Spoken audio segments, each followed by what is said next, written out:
गुजरात ने कांग्रेस पार्टी को हमारा ओरिजिनल नेतृत्व दिया और उस नेतृत्व ने हमें सोचने का तरीका, लड़ने का तरीका, जीने का तरीका दिया।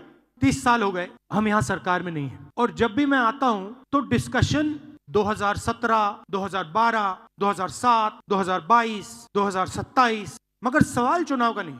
जब तक जो हमारी जिम्मेदारी है उसको जब तक हम पूरा नहीं करेंगे, गुजरात की जनता हमें चुनाव नहीं जिताएगी। जिस दिन हमने अपनी जिम्मेदारी पूरी कर दी, उस दिन मैं आपको गारंटी करके कहता हूं कि गुजरात के सारे लोग कांग्रेस पार्टी को अपना समर्थन दे देंगे। गुजरात रास्ता देखना चाहती है। मैं डर के नहीं बोल रहा हूं, मैं शर्मा के नहीं बोल रहा हूं, मगर मैं आपके सामने ये बात रखना चाहता हूं कि चाहे हमारे कार्यकर्ता हो, चाहे राहुल गांधी हो, चाहे हमारे जनरल सेक्रेटरी हो, चाहे हमारे पीसीसी प्रेसिडेंट हो, हम गुजरात को रास्ता नहीं दिखा पा रहे हैं। गुजरात की जो लीडरशिप है उसमें दो तरीके के लोग हैं, डिवीजन है। एक है जो जनता के साथ खड़ा है और जिसके दिल में कांग्रेस पार्टी की विचारधारा है, और दूसरा है जो जनता से कटा हुआ है और उसमें से आधे बीजेपी से मिले हैं।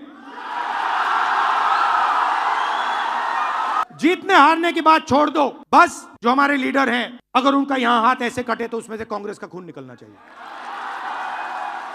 और संगठन का कंट्रोल उन लोगों के हाथ में जाना चाहिए। जैसे ही हम ये करेंगे, तूफान जैसे गुजरात की जनता हमारे संगठन में आने की कोशिश करेगी और हमें उनके लिए दरवाजे खोलने पड़ेंगे। ये हमारा प्रोजेक्ट 2 साल का नहीं है, 3 साल का नहीं है, ये हमारा प्रोजेक्ट 50 साल का है। कांग्रेस पार्टी की विचारधारा जो सचमुच में गुजरात की विचारधारा है, जो आपने हमें सिखाया है, जो गांधी जी ने हमें सिखाया है, जो सरदार पटेल जी ने हमें सिखाया है, वही हमने गुजरात में करना है। हमारे नेताओं को, और मैं इसमें अपने आप को भी जोड़ रहा हूं, हमारे नेताओं को गुजरात की जनता के बीच में, घर में जाना पड़ेगा, उनकी आवाज सुननी पड़ेगी। आप हमसे चाहते क्या हो, हम आपके लिए क्या कर सकते हैं, हम आपकी शिक्षा के लिए, स्वास्थ्य के लिए, बिजनेस के लिए, भविष्य के लिए क्या कर सकते हैं, बताइए।